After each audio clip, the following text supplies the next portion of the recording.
कराची के इलाके चश्मा गोट इब्राहिम हैदरी का, जहां धांधली पकड़ी गई और पोलिंग एजेंट्स के मुताबिक पोलिंग स्टेशन में चंद वोट कास्ट हुए, लेकिन बैलेट बॉक्स में सैकड़ों वोट मौजूद हैं। मजीद जानते हैं डॉन न्यूज के नुमाइंदे सैयद वसीम से। वसीम, ये क्या मामला है? चंद वोट कास्ट हुए, बैलेट बॉक्स भरा, क्या सूरत हाल है?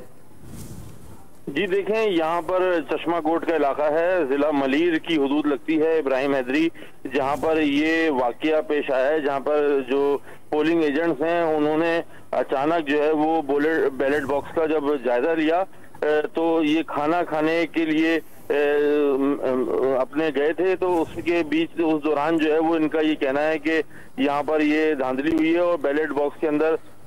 सैकड़ों के करीब जो है वो वोट्स एकदम अचानक से जो है वो उनको ये बैलेट बॉक्स में जो है वो कुछ नजर आ रहा होता है, तो उससे अंदाजा हो रहा है कि यहाँ पर तो चंद वोट कास्ट हुए थे, लेकिन ये अचानक से बैलेट बॉक्स के अंदर जो है वो सैकड़ों वोट आ गए हैं, जिसके ऊपर उन्होंने प्रिजाइडिंग ऑफिसर के ऊपर इल्जाम लगाया है कि प्रिजाइडिंग ऑफिसर जो है वो इस